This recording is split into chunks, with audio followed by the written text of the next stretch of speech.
What is going on, you guys? It's your boy, the Punk Unk, and we are back with episode 161 of the video game therapy series. My first little quip today is about technology, and because I like thinking in terms of metaphors or analogies or just different, I'll use the word frameworks here to think about technology, but one that I think is nice is technology is a drug that is easier to abuse than it is to use. And what I mean by that is, I don't know, I feel like there is at least some notion of people out there that think that like technology cannot, like it is an innately good thing. Like any kind of technological progress that makes something easier for humans is inherently good. But I'll push back against that only to pose the claim that humans not doing things could be also bad for humans. So just for the mere simple fact that a human no longer has to do said thing, that doesn't mean it's necessarily a good thing. Because sometimes human action is a good thing. So for example, like exercise is something that humans need and should do, but we now have technologies that don't really require any actual exercise for us.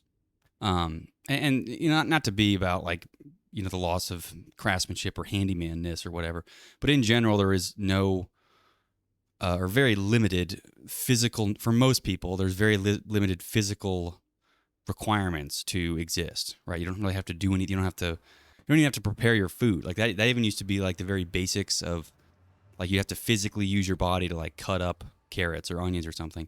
Nobody does that anymore, which, again, you could argue is a good thing. It's like, what about the disabled person that can't cut up the carrots? It's like, yes, I understand that you're going to use this disabled person argument, but the argument I'm making is most people are not disabled, and treating normal people as disabled will eventually develop them into disabled people that can't do anything. So if like we're going to just remove the need to have any kind of physical requirements for life, like you don't have to be able to do anything, you can just lay there, and that can be considered like a good life.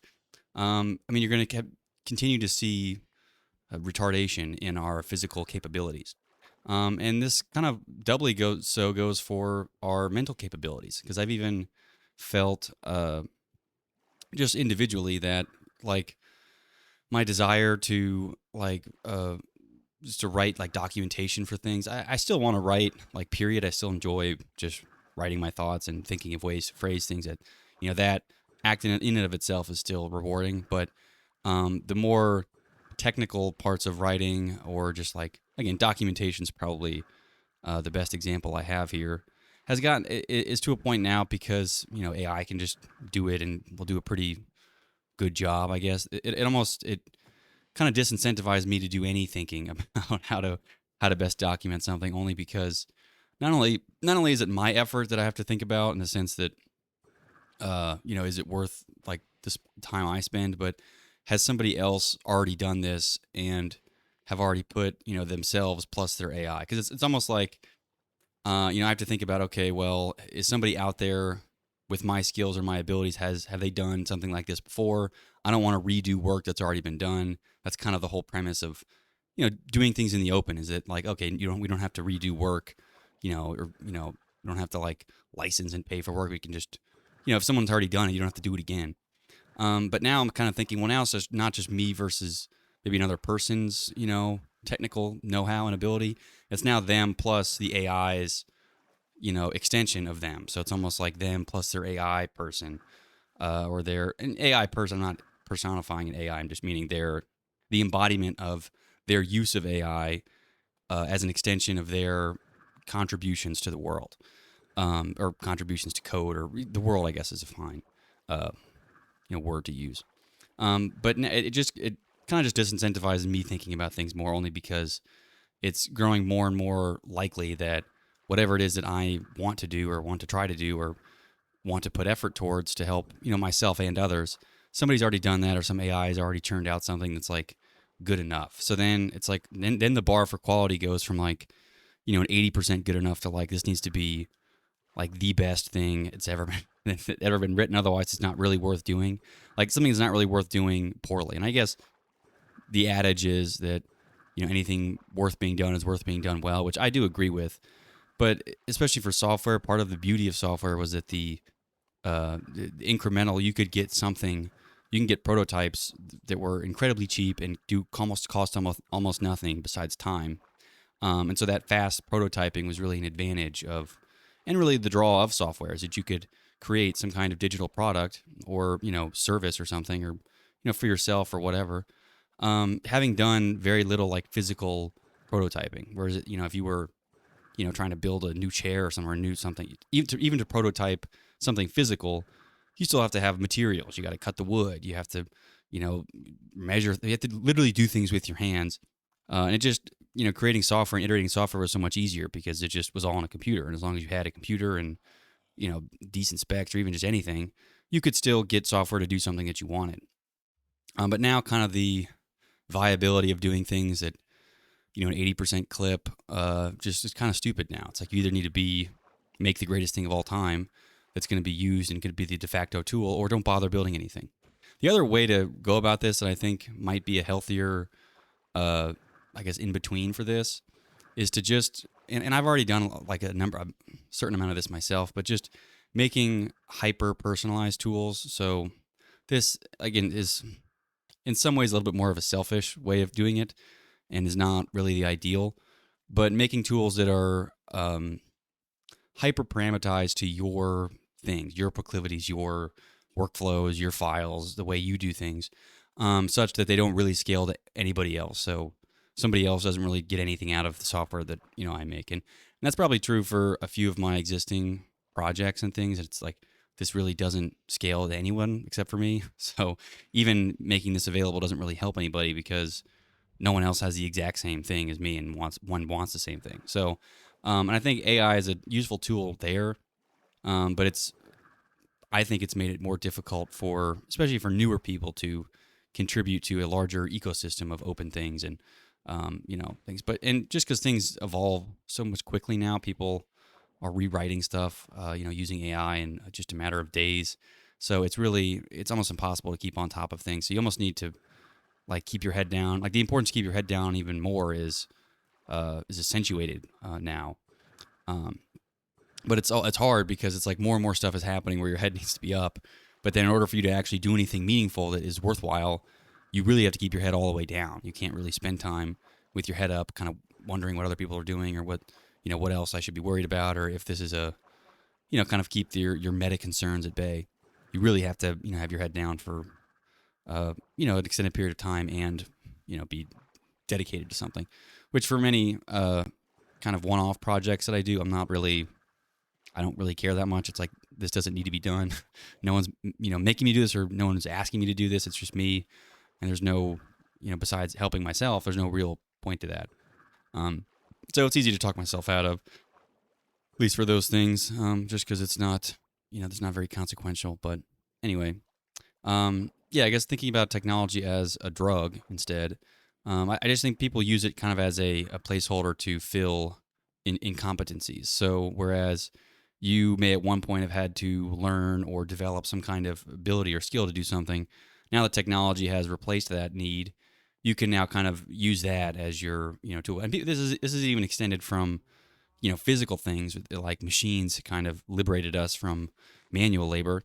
And people make the same argument saying that like AI has liberated us from thought labor, or the knowledge labor or something, which is ridiculous, on its face. But there is still some truth to that, in the sense that there are now lots of, quote unquote, knowledge-based work that doesn't really need to be done anymore. Or at the very least can be done, much more efficiently or at scale with a different method.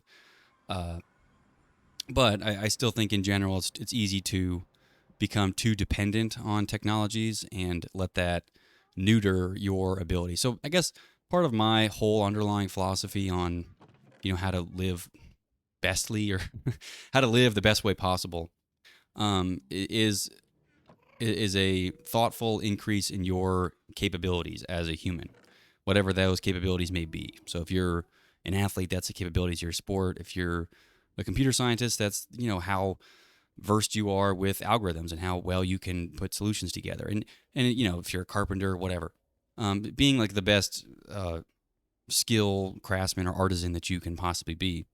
However, I do think that there is, especially with more technology, adjacent fields, there's less of a focus on developing those early skills, which isn't to say anything new.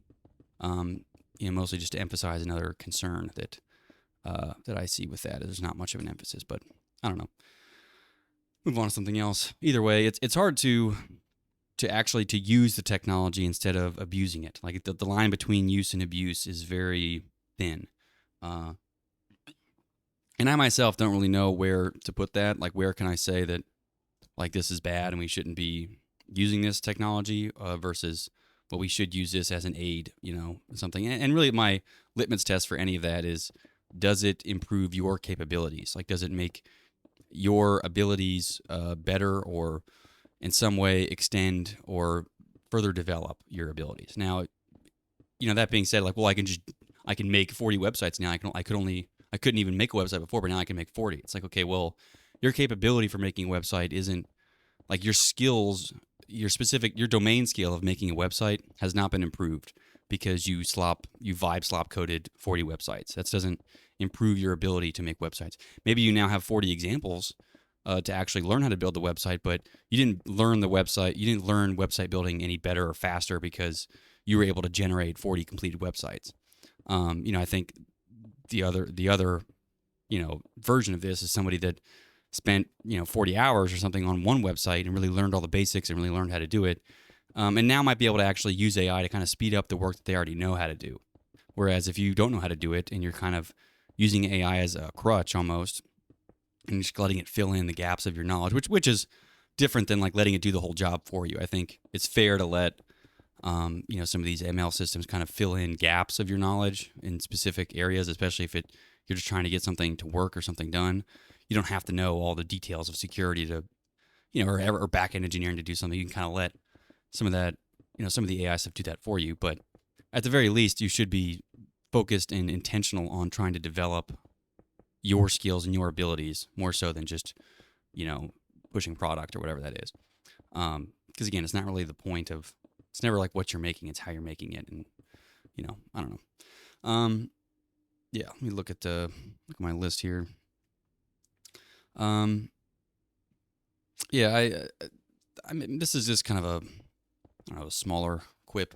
But just when driving, I've noticed that there's just people are more aggressive driving now. I don't know if that's just where I'm living or how I'm driving or who I'm driving around or whatever. But in general, I think people are, I don't know, there's just very aggressive drivers.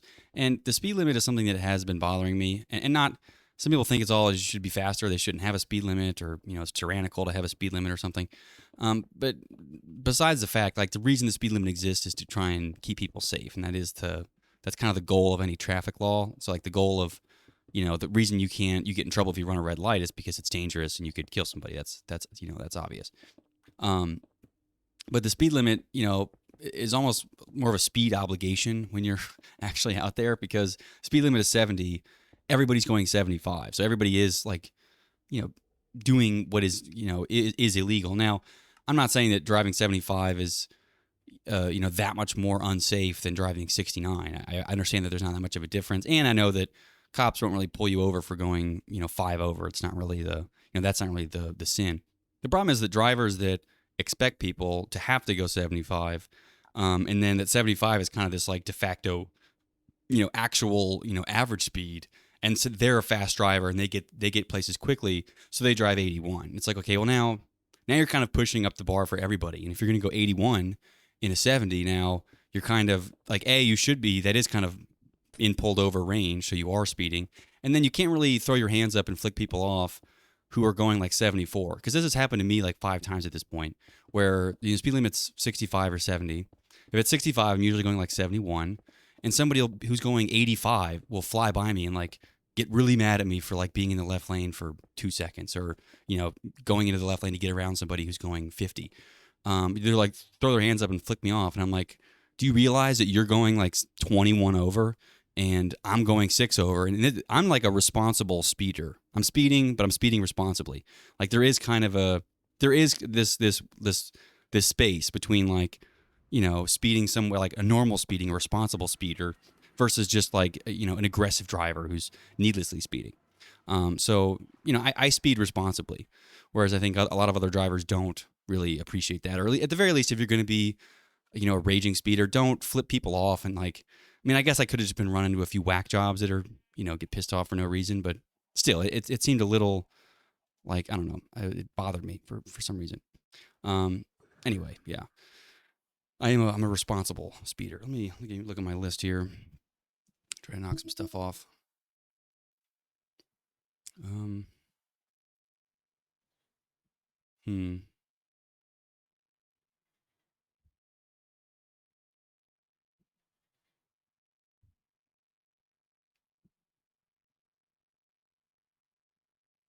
Yeah, I guess this is another kind of thought that I've had brewing on here for a while, so I'll go into it. Um, Hitler 2.0 has a it's not really a talking point, but I have heard people mention and talk about this like next Hitler or whatever. Um, but I think one thing I at least want to point out with this next Hitler, there will be the next version of Hitler. We already know that, and I don't think it's I'm not necessarily in the Trump as the next Hitler category. I think there will be an actual like kind of next. Oh, this guy's like pretty much page for page Hitler. Um, whatever. I think people get the impression that he's gonna like look and sound just like Hitler, and my thinking is that he'll probably sound and look more like Obama. I feel like because I think we've kind of evolved a little bit in terms of our willingness and our appetite for propaganda. We used to be even all humans kind of fell for this like the war, warmongering kind of propaganda where they, if they get angry and shake their fist and like, talk about the enemy and domination and stuff like that, that's really motivating for people. But I feel like now we're in much more of a charisma society where it's more about, how you can kind of dress language, how you can double speak and say things without, being very shy and coy about getting around certain topics, just being a very smooth talker. And again, kind of the true smooth, two-faced politician, not really like the angry kind of fist shaking, again, the Hitler archetype. We know what that, looks like. Um, at the very least, I feel like when we're looking out for this next Hitler, we should be looking not for people like Obama. That's not my point, but just looking for what's behind the charisma and how they're what's behind how they're saying. And people, and myself included, everybody falls victim to like people that again people that are this is the whole like looks maxing philosophies, like people that are attractive and like speak well and present themselves well are more well received, even if they're saying stuff that's completely not true or just saying egregious things.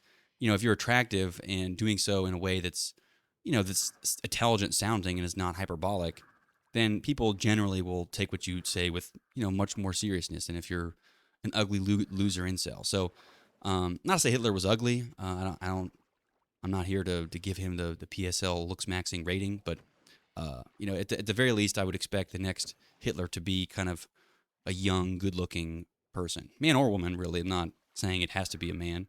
It would be kind of funny though if it would be a woman. If we had like a female Hitler, I think that would be kind of a I don't know, to be a fun time to be alive. If this isn't already. Um, I guess speaking of totalitarianism and leaders and whatnot, I'm interested in this.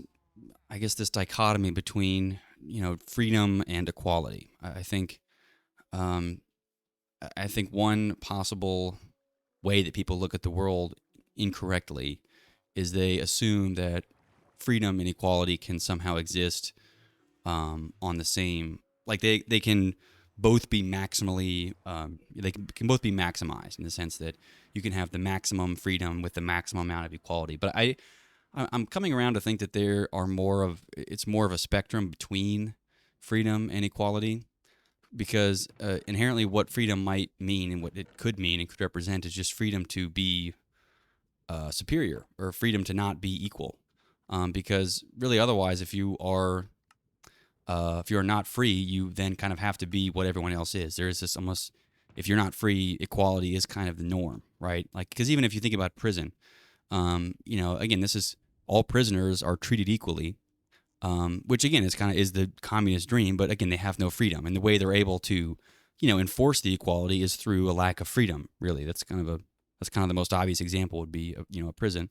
But I think this almost extends to a larger scope of, society, writ large, in that there is this trade-off between freedom and equality, and you can't have maximum freedom with maximum equality. So we have to almost decide to what degree do we value, true equality. And I think most people at some point, the seams break in terms of, who's equal. Obviously, abilities and talents are not equally distributed.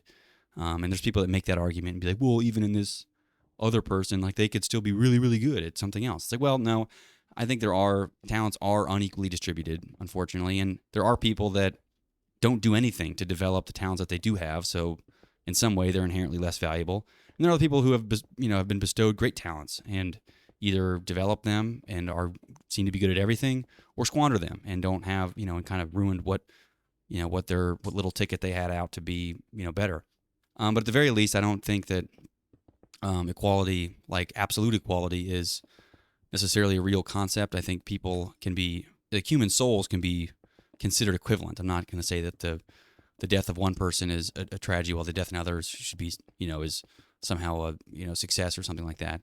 I think there is a vague sense of equality in terms of human soul, but in terms of how we can treat everyday people in a variety of contexts, I don't think that treating everybody the same all the time is necessarily good. Even with something as simple as like diet and food, like on one sense, everybody could be eating the exact same thing, but people differ and vary in both their caloric and macronutrient needs. So the idea that like equality is a good thing there, I don't think is necessarily true. I think the freedom to kind of explore and figure out what your thing is ideal.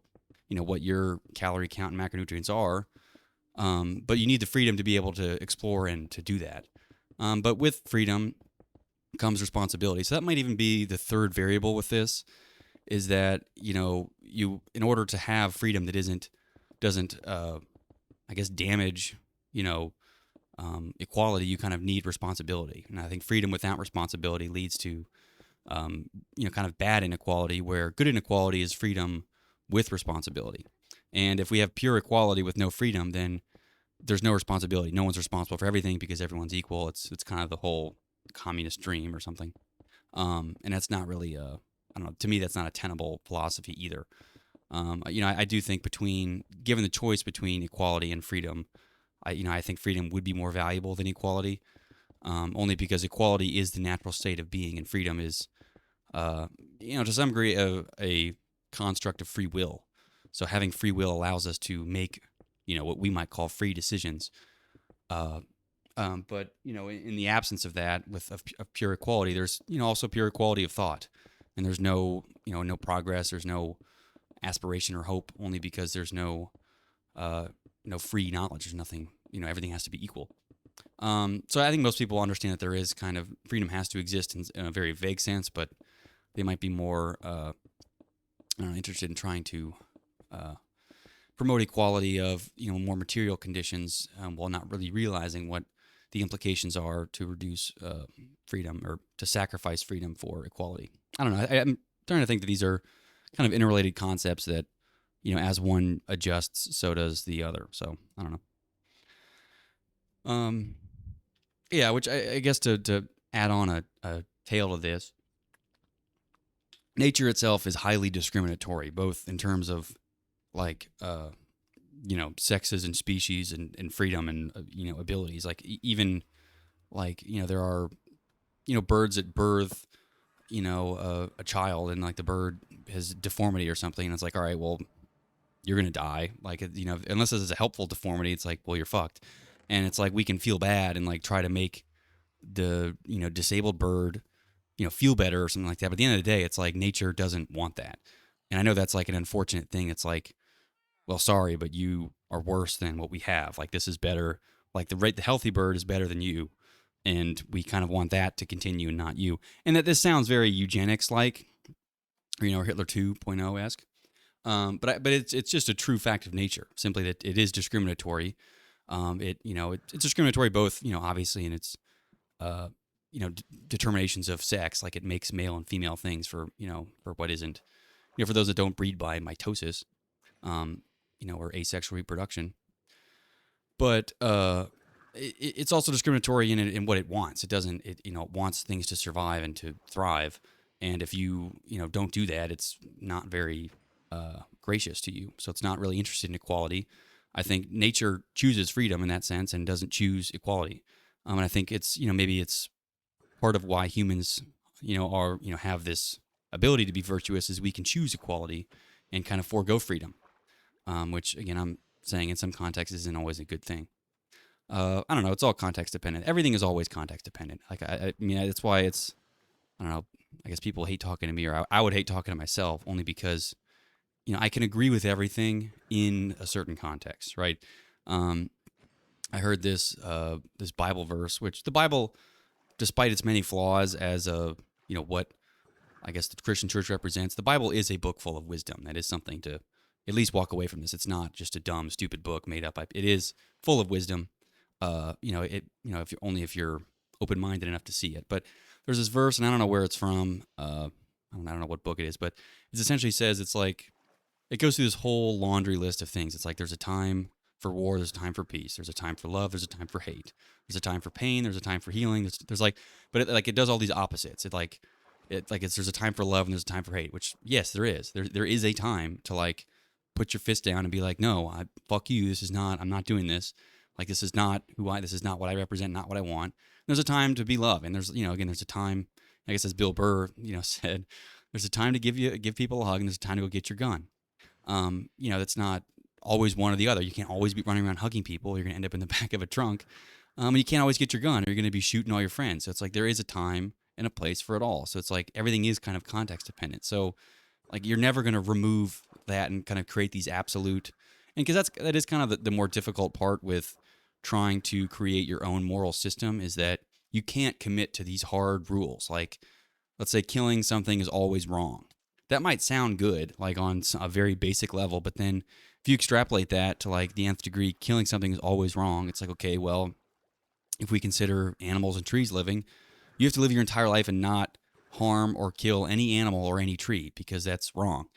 And some people actually do that, which again is kind of almost an impossible thing because even by proxy, you're still kind of involved in, the lumber, collecting lumber and, you're involved in some way of, murdering or doing something, even the leather for something. Okay, fine. I don't use leather. It's like, okay, fine. You have to kill at least like grass to like make your clothes. So unless you're running around naked, like, what are you eating then? It's like you're eating berries. Okay. Well, berries came from a plant that are living. So it's like, well, we can eat the fruit from these berries. It's like, well, fine, these are seeds. This is like, you're almost eating the unborn fetuses of these trees. It's like, all right, well, it's like, how much can you value? Like at some point you run into a wall conceptually where you're like, well, you have to kind of justify things in a very strange way. It's like, how is eating fruit, which is like the offspring or the seeds of plants, if plants are a living, feeling being, how is that somehow like morally okay, where it's like, it's not okay to, again, eat a human baby, which it isn't, right? That's I think that's a fair argument. But again, having no nuance with this, you would have to say that like it's all wrong. You can't eat a plant, you can't eat a fruit, you can't eat anything morally, or it's or you have to kind of have nuance with it, like I'm advocating for, and recognize that. All right, well, there's a time to kill, there's a time to not kill, right? There's a time to save, there's a time not to. So it's like, again, I think some of these animals that have lived their life, even if I was an animal, if I was a cow. Which you might argue that I already am or whatever. If I was a cow and I had lived my life and all I did was kind of dick around and, enjoy myself as a cow and, walk around and graze on the grass and eat and shit, whatever.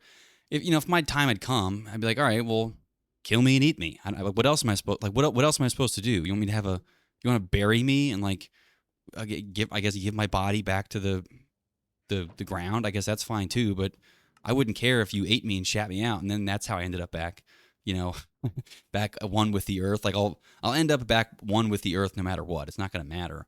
But it's like I think if you can get something out of this, fellow living being, if you want to eat me, go ahead. It's not, I don't have a problem with that. I've lived my life already as a cow. Which again, even like the argument against like eating animals and just how eating animals is all bad. What else are you supposed to do with all these animals? Like, if they're supposed to, like, someone else is going to eat them. So it's like, fine, if we can't like shoot and kill and eat deer, well, the mountain lion's going to do that and it'll kill it itself. It's like something like the way the animals actually die in nature is brutal. I mean, absolutely brutal. Like they're just getting ripped apart by a bear. Or, they fall off a mountain and break their leg, and then coyotes come to eat them. So like I don't know that like us putting a shotgun to their nose and pulling the trigger and them just dying right then and there is that unethical of a way to kill things. And even beyond that, then like, okay, fine, eating their flesh, to give us, sustenance and nutrients isn't necessarily a bad thing to do with, what otherwise is just a dead body. Like it's going to die anyway. Something's going to kill it and something's going to eat it. Why is it so bad that it's us? And it's like, then it's like, okay, fine. And then we have to like, if we can't accept that logic, we then have to go into nature and somehow like never have a mountain lion eat anything. It's like, all right, well then what are we supposed to eat? What are we supposed to feed these mountain lions? Just to kill them all? It's like, this doesn't make any fucking sense. Like, honestly, it's obviously at some point we have to kill and we have to eat something. It's like otherwise we can't fucking live. So then it's like, all right, then if you make the proposition that like, okay, well, we just can't do animals. Animals are living. They're, the closest in species or whatever in DNA to us. We can't eat them, but plants are okay. Well, I could push back on that and say, why are plants okay? Why are plants not living? You don't think plants are alive, but somehow like they grow, right? They have, offspring just like us. Like I don't know how you could make such a bold statement that somehow plants aren't living and you're allowed to eat them, but somehow animals are. It just doesn't make any sense to me. So again, all the morality doesn't really make any sense after a while if you go into it too much. That being said, I just think there's a time and place for everything. Everything is context dependent, and I guess vegans are stupid for that reason. Also, nutritionally, I don't know if there's any benefit to avoiding the meat products. I think you're made of meat. It almost makes sense. I don't know. I have too many. I don't want to open that can of worms. Yeah, let me go back on my list here.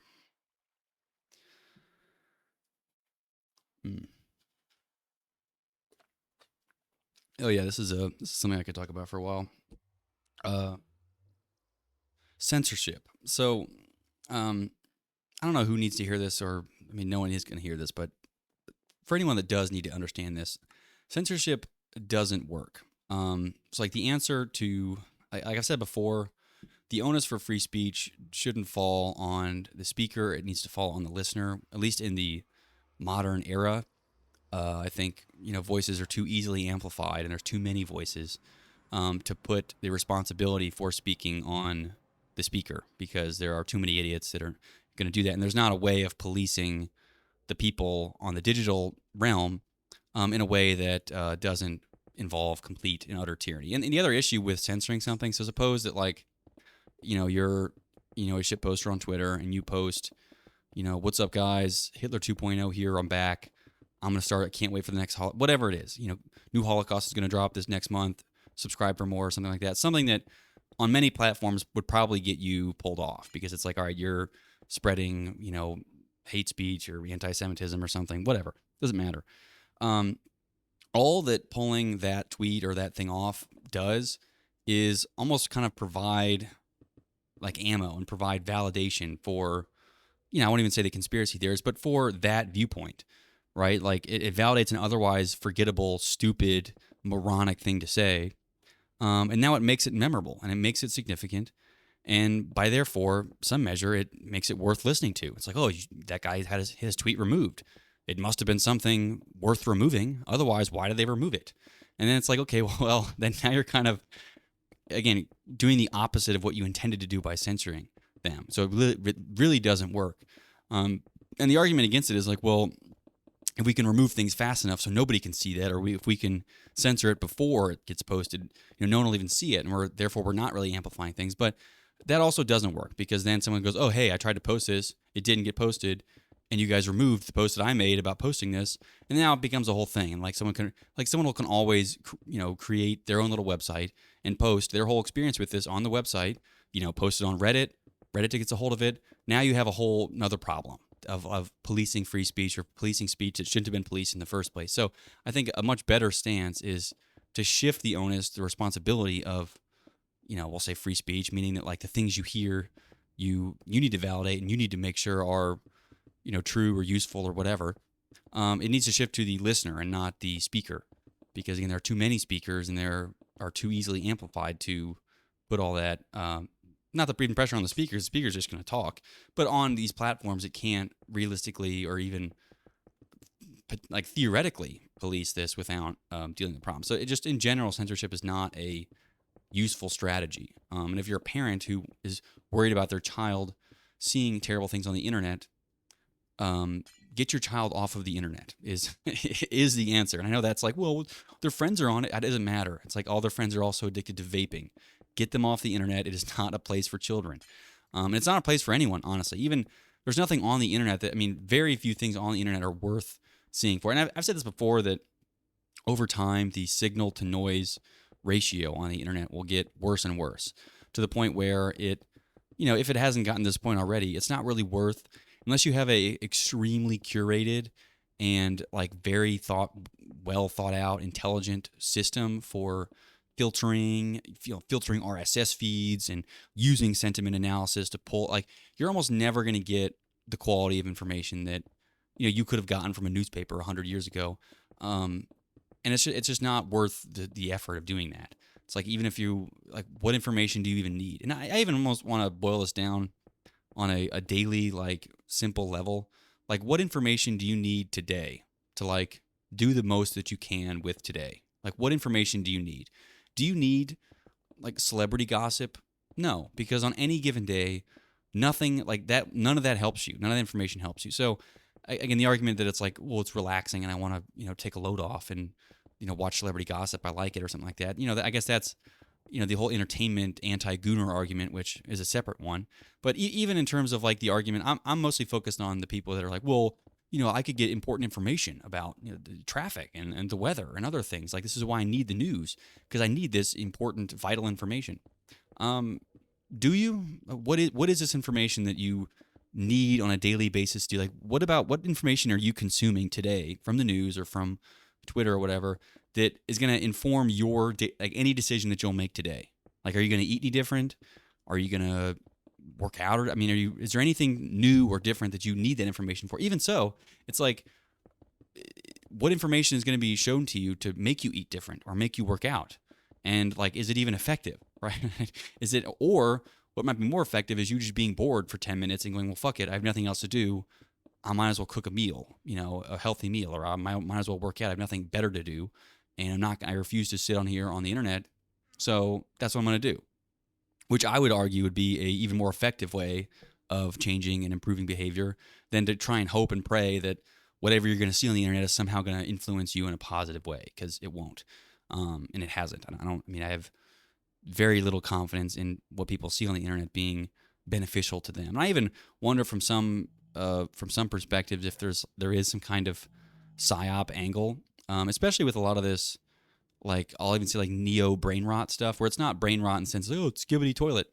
I think there genuinely might be a possibility that the CIA is sneaking into, a low income area and giving some homeless person with 4 teeth $50,000 to post videos every day of them talking or something, or them doing something that just is like, knowing that whatever content that they produce, like, for example, they'll go into a low income area or something and give somebody $50,000, and they'll say, look, I want you want to be a rapper?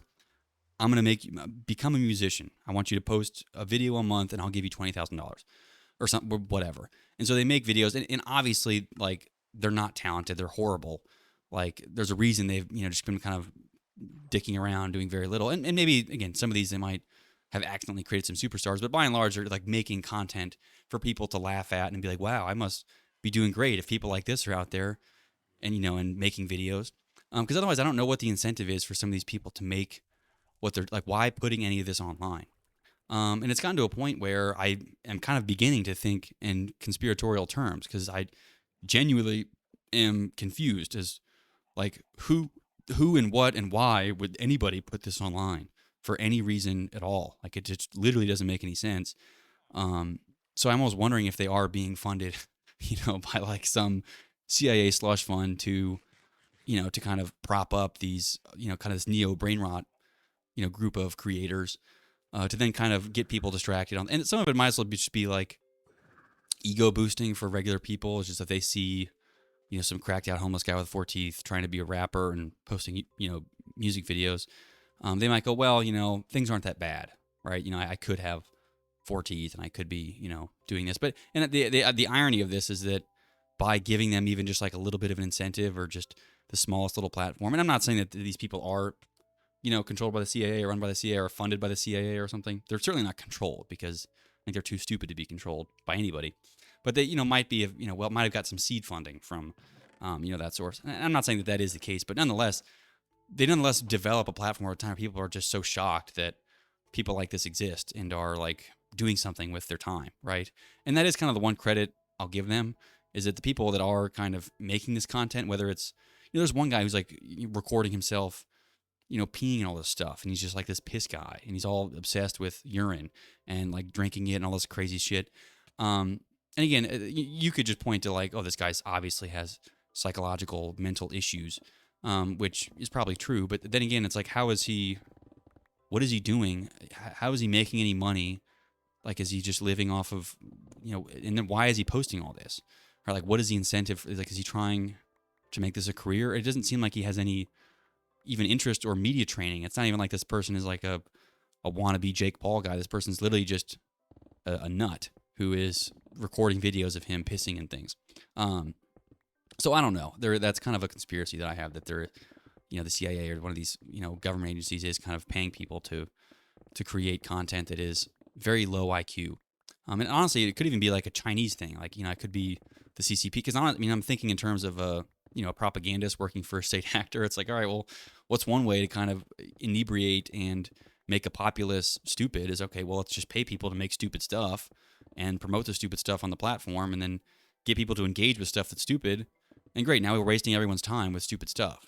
So while we commit genocides or do war or do whatever else we governments actually like want to do, but behind closed doors, we just need the populace to be sufficiently distracted with things.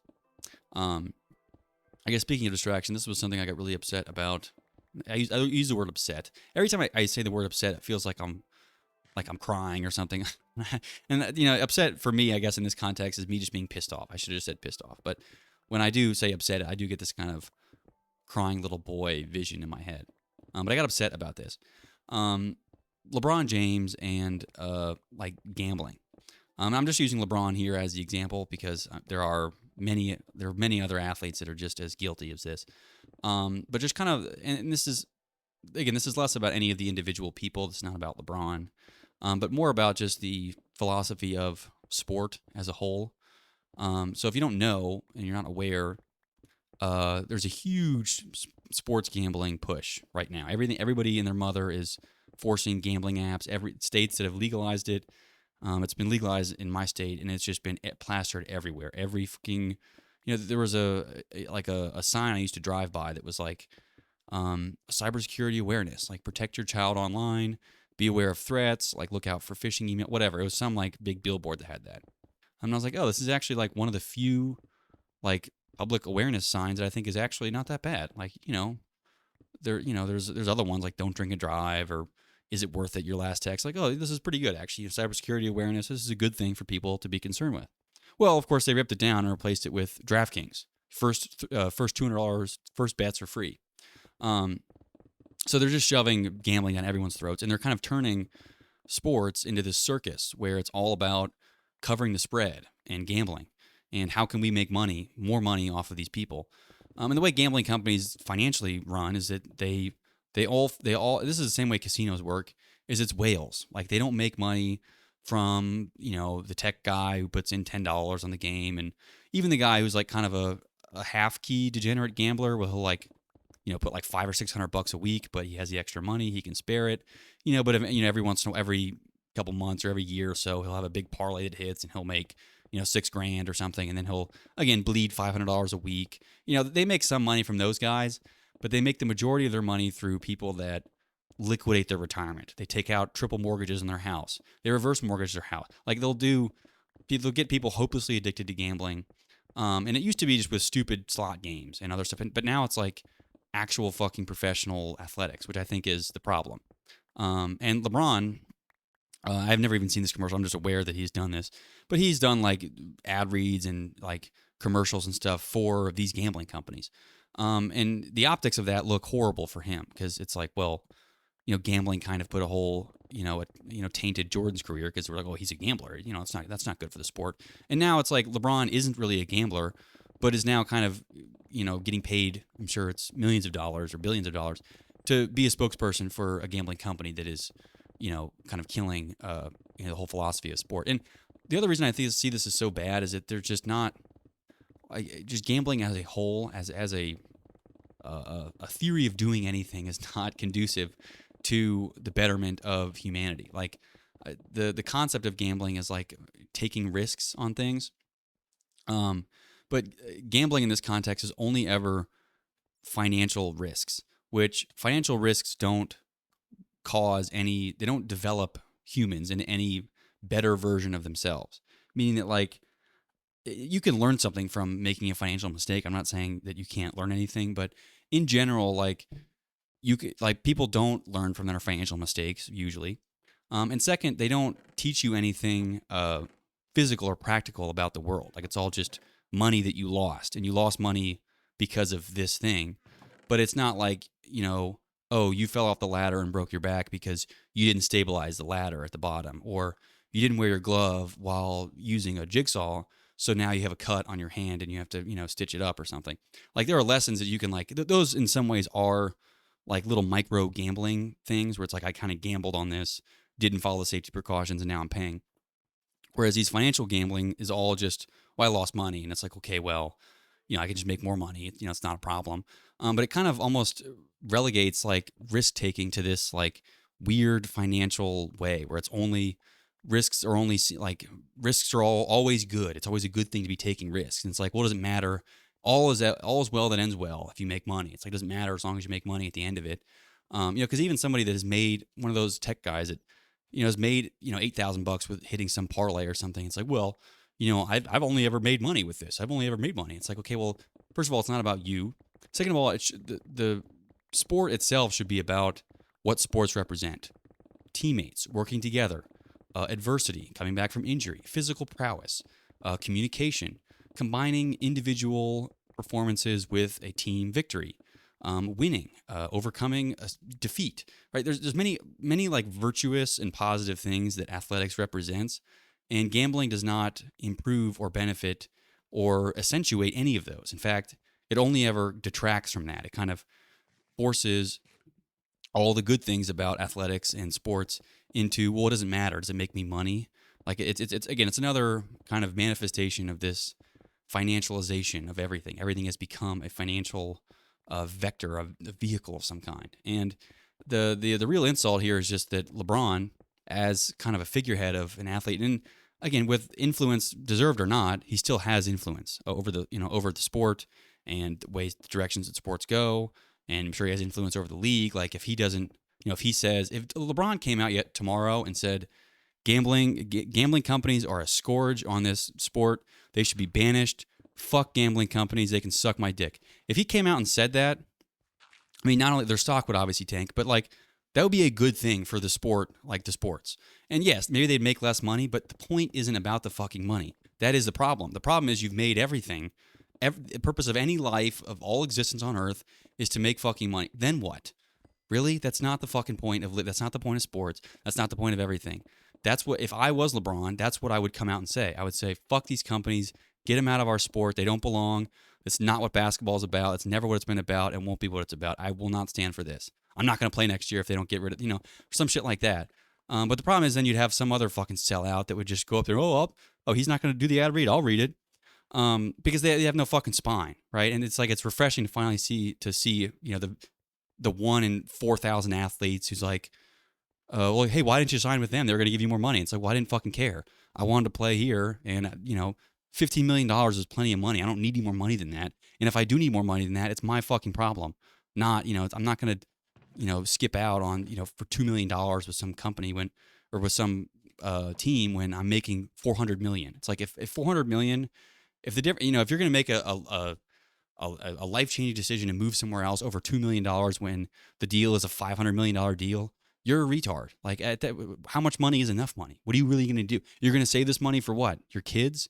I've said this before. If you're a rich person and you're going to save all this money for your kids, they're going to ruin it. They're literally they're going to destroy whatever little stupid legacy that you have. Like, they're going to ruin it. Don't save the money for your kids. Like, I mean, maybe save enough, like, to make sure they're all right. But if you're in the millions and billions of dollars, what the fuck are you doing saving your money for your kids? Like, they're just going to blow it on something stupid. They're probably going to believe the opposite that you believe because you didn't raise them. You're too busy making money. And then they're going to go off and, give it all to the net Hitler 2.0 or something. Or, they're going to gamble it all away on DraftKings. Wouldn't that be ironic? All the money that you make with DraftKings and gambling is going to be given to prize picks. And, because your son's going to get addicted to that, instead of making money or whatever you're addicted to. But I don't know. It's a scourge. I cannot stress enough how saddening it is to see sports be relegated to just another financial vector, a way for idiots to make money. And soon enough, there's going to be stocks, and you're going to be able to buy these these professional bettors are going to have these little ETF stocks that you can buy and sell and whatever to make the most of your sports income. And sports going to be another, just be like investing in housing or real estate. It'll just be, we're investing in sports. Like, we're going to take the New York teams, have a 2-point underdogs or something. Vegas always favors them. I don't know. They're going to find some way to make this shit. And they've already, society, I'm saying they, I'm just meaning, who I'm talking about. They fucked everything up and they're coming for sports next. And it is bullshit. But anyway, that's my time. I'll wrap it up there. Thanks for watching. Peace out. And I'll see you in the next one.